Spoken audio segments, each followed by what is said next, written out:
ഷിരൂരിൽ അർജുന് വേണ്ടിയുള്ള തിരച്ചിൽ പുരോഗമിക്കുന്നു. ഇന്ന് 9ാം ദിവസമാണ് അർജുനെ കാണാതായിട്ട്. ഈ മാസം 16-ാം തീയതിയാണ് കനത്ത മഴയിൽ മണ്ണിടിച്ചിലിൽ അർജുൻ ഓടിച്ചിരുന്ന ലോറിയും അർജുനെയും കാണാതായത്. അതിനുശേഷമുള്ള തിരച്ചിൽ ഇന്ന് 9ാം ദിവസത്തിലേക്ക് കടക്കുമ്പോൾ ഇന്ന് അർജുനെ കണ്ടെത്താൻ കഴിയും എന്നുള്ള വലിയ പ്രതീക്ഷയാണ് എല്ലാ ഭാഗങ്ങളിൽ നിന്നും ഉയർന്നിരുന്നത്. മഞ്ചേശ്വരം MLA അഷ്റഫ് അടക്കമുള്ളവർ ഇന്ന് അർജുനെ കണ്ടെത്താൻ കഴിയുമെന്ന ശുഭപ്രതീക്ഷ പ്രകടിപ്പിച്ചിരുന്നു. ഇപ്പോൾ പുതിയ 2 സിഗ്നൽ കൂടി ലഭിച്ചിരിക്കുന്നു എന്ന വാർത്തയാണ് അവിടെ നിന്ന് സന്തോഷ് തരുന്നത്. സന്തോഷ്, ഈ 2 സിഗ്നലുകളെ സംബന്ധിച്ചുള്ള വിശദാംശങ്ങൾ എന്താണ്? ഇത് ഈ ഒരു ഭാഗത്ത് ലോറി ഉണ്ടാകാനുള്ള സാധ്യത കാണുന്നുണ്ടോ ബന്ധപ്പെട്ട ഉദ്യോഗസ്ഥർ?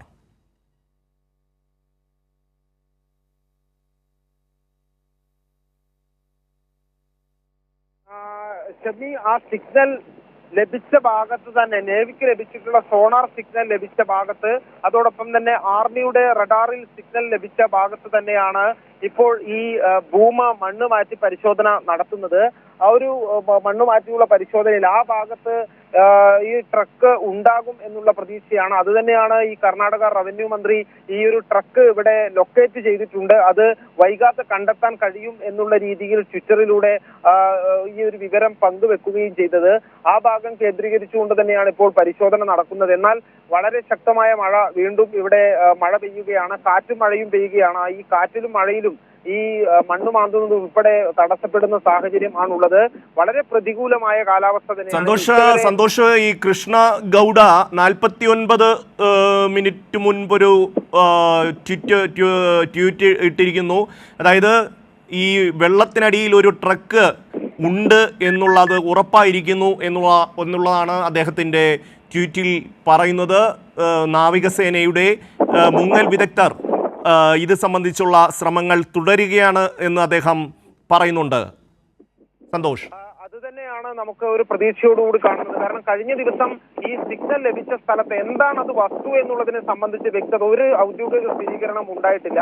എന്നാൽ നേവിയുടെ സോണാർ സിഗ്നൽ ഭാരമുള്ള വസ്തു ഈ മണ്ണിനടിയിൽ ഉണ്ട്, ഈ വെള്ളത്തിനടിയിൽ ഉണ്ട് എന്നുള്ളത് കണ്ടെത്തിയിരുന്നു.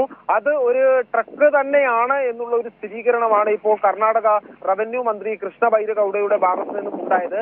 ആ ഭാഗത്ത് തന്നെയാണ് ഇപ്പോൾ തിരച്ചിൽ പുരോഗമിക്കുകയും ചെയ്യുന്നത്. അതുകൊണ്ട് അതൊരു വലിയ പ്രതീക്ഷ തന്നെയാണ്. കാരണം ഇതുവരെയും അത്തരത്തിൽ ലോറി ലൊക്കേറ്റ് ചെയ്തിട്ടുണ്ട് എന്നുള്ളത് ഔദ്യോഗികമായ ഒരു ഭാഗത്ത് നിന്നുമുള്ള സ്ഥിരീകരണവും ലഭിച്ചിരുന്നില്ല. മറിച്ച് ചില മെറ്റലിന്റെ സാന്നിധ്യമുണ്ട്, ഭാരമുള്ള വസ്തുക്കളുടെ സാന്നിധ്യമുണ്ട് തുടങ്ങിയ സൂചനകൾ മാത്രമാണ് ഉണ്ടായിരുന്നത്. എന്നാൽ ഈ മന്ത്രി ഇപ്പോൾ ട്വീറ്റ് ചെയ്തിരിക്കുന്നത് അതൊരു ട്രക്ക് തന്നെയാണ് എന്നുള്ളത് സ്ഥിരീകരിച്ചിട്ടുണ്ട്. അതുകൊണ്ട് ഇന്ന് തന്നെ ആ ട്രക്ക് നമുക്ക് പൂർണ്ണമായും കണ്ടെത്താൻ കഴിയും എന്നുള്ള ഒരു കാര്യമാണ് ഈ മന്ത്രി പങ്കുവച്ചത്. അതുകൊണ്ട് തന്നെയാണ് ഈ അതിൽ വലിയ പ്രതീക്ഷയോടുകൂടി ഇതുവരെ, അതായത് തിരച്ചിൽ ആരംഭിച്ച ഈ 9ാം ദിവസം പിന്നിടുമ്പോഴും നമുക്ക് ലഭിക്കുന്ന ഔദ്യോഗികമായ ഏറ്റവും വിലപ്പെട്ട സ്ഥിരീകരണമായി തന്നെ അതിനെ കാണേണ്ടതുണ്ട്. കാരണം ഇതുവരെയും അത്തരത്തിലുള്ള ഒരു സ്ഥിരീകരണവും ഔദ്യോഗികമായി ഒരു ഭാഗത്തു നിന്നും ലഭിച്ചിട്ടുമില്ല. ഏതായാലും ഇപ്പോൾ വീണ്ടും ഈ മഴ ശക്തിപ്പെടുന്ന ഒരു സാഹചര്യത്തിൽ സ്വാഭാവികമായും ഈ മണ്ണ് മാറ്റുന്ന പ്രവൃത്തി ഉൾപ്പെടെ മന്ദഗതിയിലേക്ക് നീങ്ങുകയാണ്. അങ്ങനെ പല തവണയായി തടസ്സപ്പെടുന്നുണ്ട്.